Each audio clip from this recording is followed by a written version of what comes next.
जय श्रीमन नारायण। ए पर जे टिप्पणी हम करे जा रहल बा रामानुजदास श्रीमान गट्टू वेणुगोपाल स्वामी जी के द्वारा दिहल गयल बा। अध्याय 8 अक्षर पर ब्रह्म योग श्लोक 8। अभ्यास योग युक्तेन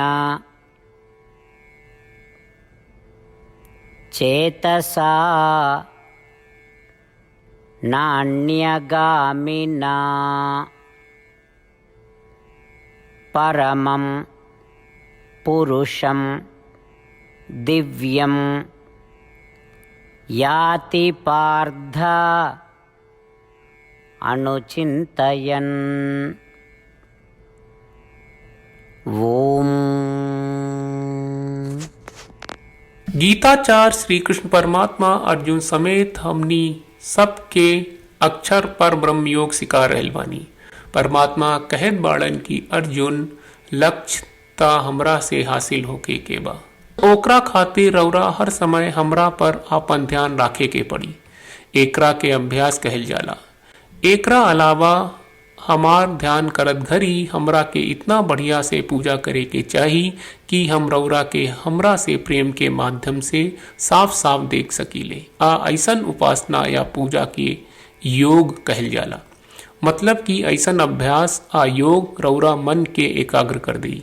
ऐसन एकाग्र मन से रउआ हमरा परमात्मा के ध्यान करब जे ए प्रकृति आत्मा से अद्वितीय अलग बानी हमरा के प्राप्त करब। अर्जुन ई उन लोगन का उपासना या पूजा का विध है जौन हमरा से धन आधिपत्य चाहत बा। अगर ऊ लोग ई तरह हमरा उपासना करिए ता ऊ लोग हमरा से धन प्रभुत्व पाइए जौन ऊ धन प्रभुत्व का समान बा जेका हम आनंद लेत बानी। श्री कृष्ण परमात्मा के शिक्षा पर ध्यान करत निरंतर प्रेम से श्रीमन नारायण के याद करे के प्रयास करत और प्रेम से निरंतर श्रीमन नारायण के नाम के जप करत आई हमनी के श्री कृष्ण परमात्मा के शब्दन के अवश्य ही दोहरावे के कोशिश करी जा जैसन बा। अभ्यास योग युक्तेन चेतसा नान्यगामिना परमं पुरुषं दिव्यं याति पार्थ अनुचिन्तयन्। श्रीमद् भगवत गीता का पूरा सार श्री कृष्ण परमात्मा ने अध्याय 18वें के श्लोक 65 से 70 में 8 काम करे खातिर दिले बाड़े। श्री कृष्ण कहले हम ओ लोगन से प्रेम करनी जो लोग इन 8 बातन के मान तारे। हम ओ भक्तन के हर तरह से रक्षा करब। श्री कृष्ण परमात्मा के द्वारा बोलल गईल संपूर्ण भगवत गीता सुनला के बाद अर्जुन कहले करिष्ये वचनम त्वा, जेके मतलब बा कृष्ण मैं वही करब जौन आप कही। यही कारण बा श्री कृष्ण अर्जुन के हर तरह के सफलता विजय प्रदान करेले। आई परमात्मा के आपन व्रत देई कि हमनी के ये 8 गौ कर्म के पालन करी जा।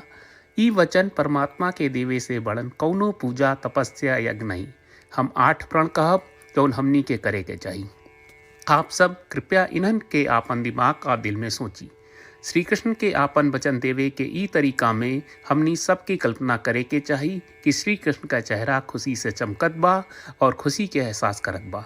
जय श्रीमन नारायण। यहाँ हमनी के 8 वादा बा।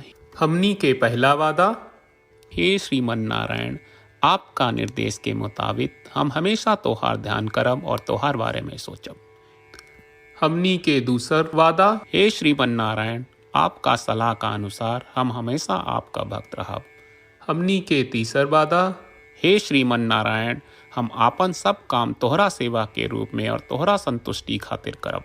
हमनी के चौथा वादा, हे श्रीमन नारायण जैस की आप माने के कहले रहलू हमरा बहुत विश्वास बा कि हम आपके होई और हम हमेशा आपन दोनों हाथ जोड़ के आपके नमस्कार करब और आपकी पूजा करब। हमनी के पांचवा वादा, हे श्रीमन नारायण हमरा के तोरा बात माम एकम शरणम ब्रज 1866 याद कहले जहां आप हमरा के आपन का अर्पित करे का कहा।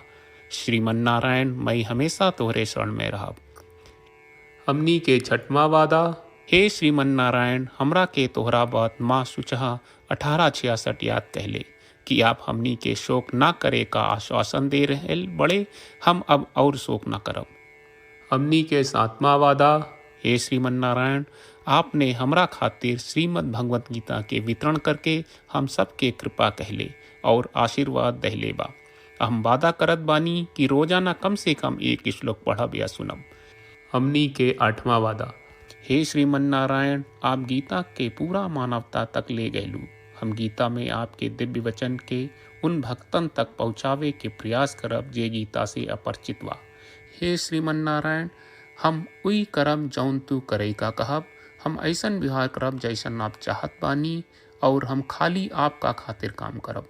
श्रीमन नारायण के रोज आपन वचन देहल कि हम ओइस करब जैस आप कहत बानी, ई अपने आप में बड़न पूजा बा। श्रीमन नारायण, करशे वचनम त्वा। श्रीमन नारायण, हम तोरे निर्देश के मुताबिक काम करब। सर्वम श्री कृष्ण अर्पणम अस्तु। जय श्रीमन नारायण। अभ्यासयोगयुक्तेन चेतसा नान्यगामिना परमं पुरुषं दिव्यं याति पार्थ अनुचिन्तयन्। ॐ अभ्यासयोगयुक्तेन चेतसा नान्यगामिना परमं पुरुषं दिव्यं याति पार्थ अनुचिन्तयन्।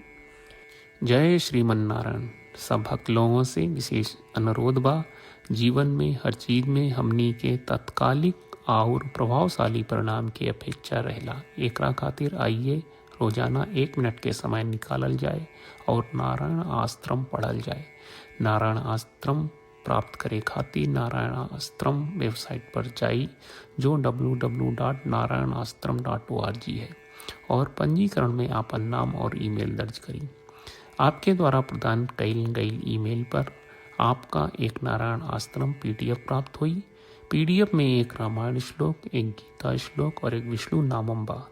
ये तीनों के मिल के नारायण आश्रम कहल जाला। हर व्यक्ति के ये श्लोक के अलग अलग संयोजन मिलेला।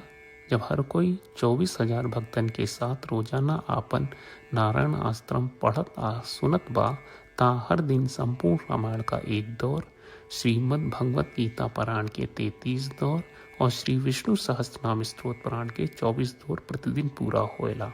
ई एक बहुत ही उल्लेखनीय और विलक्षण परिणाम बा, जौन हर एक दिन ऐसकरे से निकलेला।